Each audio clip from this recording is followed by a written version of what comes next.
Welcome to this explainer. Today, we're taking a massive 600-year journey. We're tracking the jaw-dropping rise, the absolute golden peak, and the totally tragic collapse of one of history's most powerful realms, the Ottoman Empire. Let's just dive right into it. Okay, let's dive into this central mystery. If someone asked you how the world's most powerful Islamic empire got its start, you'd probably picture massive armies, right? Maybe overflowing treasuries, but the reality? Way more fascinating. How did a small nomadic group, the Kayyi tribe, manage to build an empire that literally ruled across 3 continents? Well, it started with almost nothing except absolute faith. Act 1. The Rise of a Small Tribe. To really grasp the magnitude of this rise, we have to look at the sheer geopolitical chaos of the 13th century. It was incredibly grim. In 1258, Baghdad falls to these devastating Mongol invasions coming from the east, all while the fires of the Crusades are burning in the west. The Muslim world was in a state of profound shock. But right out of the ashes of these fallen empires in Anatolia, a tribal leader named Ertugrul Gazi, and later his son Osman, skillfully navigated the chaos. They had deep faith, and in 1299, Osman does something completely audacious. He officially declares an independent state. Now, legend tells us about a profound vision Osman had. He dreamt that a tree emerged right from his chest, growing and growing until it cast a shadow over the entire world. And this wasn't just a dream to them, it became this incredibly powerful, unifying blueprint. It literally prophesied the unbelievable scale of the empire they were about to build. Let's move to and see how this builds, because under Osman's son, Orhan, and later Murad I, the momentum was just unstoppable. In 1326, they capture Bursa, setting up their first true capital, complete with education and justice systems. Then, by 1354, they execute a massive geopolitical shift. They cross into Europe via Gallipoli. And by the time we hit the decisive victory at Kosovo in 1389, it proved they were no longer just a wandering tribe. They were actively reshaping the map of Europe. Now, what's really interesting to see here is the secret weapon behind those rapid conquests. The Janissaries, or Yanisheri. Created by Orhan, this elite, highly disciplined infantry force functioned as Europe's first standing army since the Roman Empire. Think about that.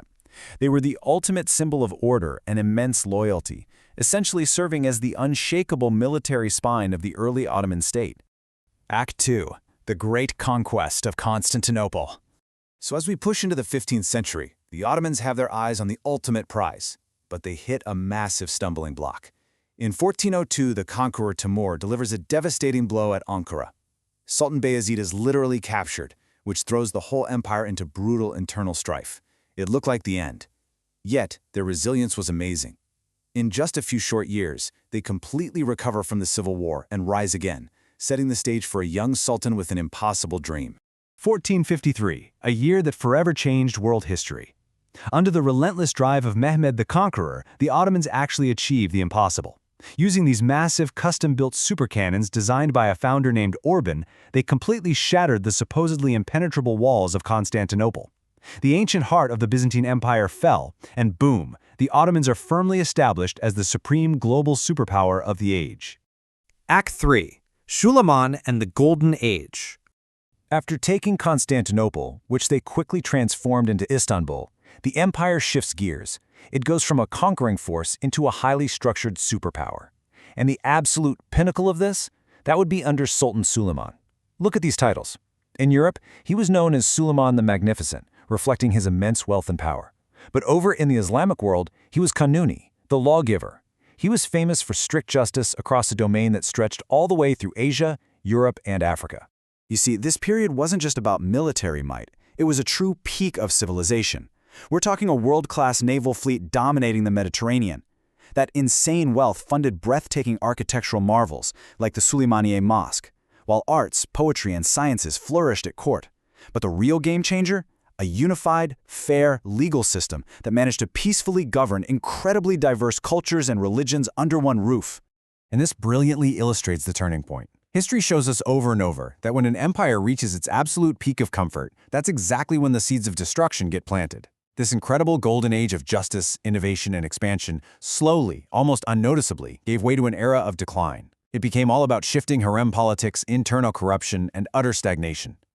Act 4. Internal weaknesses and decline. So, how does an empire like that fall apart? Well, it wasn't some massive overnight invasion. It was a slow, agonizing, internal rot fueled by arrogance and immense comfort. After Suleiman, a string of much weaker leaders took the throne. Many were actually locked away in the infamous cage system, totally isolated from the real world. Factional plotting and assassinations became the norm, and tragically, the Janissaries, remember that incredibly loyal elite force? They mutinied. They became corrupt kingmakers, turning against the very sultans they were supposed to protect. Plus, while Europe was rapidly exploding forward with the Industrial Revolution, the Ottomans just stalled out. Act 5. The Sick Man of Europe. Fast forward to the 19th and early 20th centuries, and the internal cracks were just too huge to hide. Europe even gave the fading empire a brutal nickname, the Sick Man of Europe. The treasuries were totally empty, corruption was rampant, and rival European powers actively used divide-and-rule tactics to stoke nationalist rebellions in the Balkans and Arab territories. The empire was being torn apart from the inside out, and even desperate attempts to modernize with railways and reforms just couldn't stop the bleeding. So the crucial point is this absolute domino effect of disasters that finally sealed their fate. First, the Young Turks movement rises, leading to the 1909 removal of Sultan Abdul Hamid II. That severely destabilizes the state. Then comes the fatal error, a disastrous alliance with Germany in World War I. And while they're bleeding out fighting that war, Britain and France are busy signing the secret 1916 Sykes-Picot Agreement behind their backs, literally drawing arbitrary lines on a map to partition the empire's Middle Eastern territories. Act 6. The end of an era. The Great War was lost, and the dismantling of this 600-year-old institution happened with breathtaking speed. In 1920, the Treaty of Severus officially chops up the empire among the victors. Out of those ashes, Mustafa Kemal Ataturk leads a fierce resistance, founding the modern Republic of Turkey in 1923. And then, the final blow. In 1924, the Caliphate, an institution that had stood as a powerful symbol of unity for centuries, was abruptly abolished. It sent profound shockwaves across the entire Muslim world. The era was truly definitively over. But the echo of this collapse, it is still deafening today. I want to leave you with a final thought to ponder. How do those completely arbitrary borders drawn by the 1916 Sykes-Picot Agreement, right during the empire's messy fall, continue to shape the conflicts and geopolitics of the Middle East right now?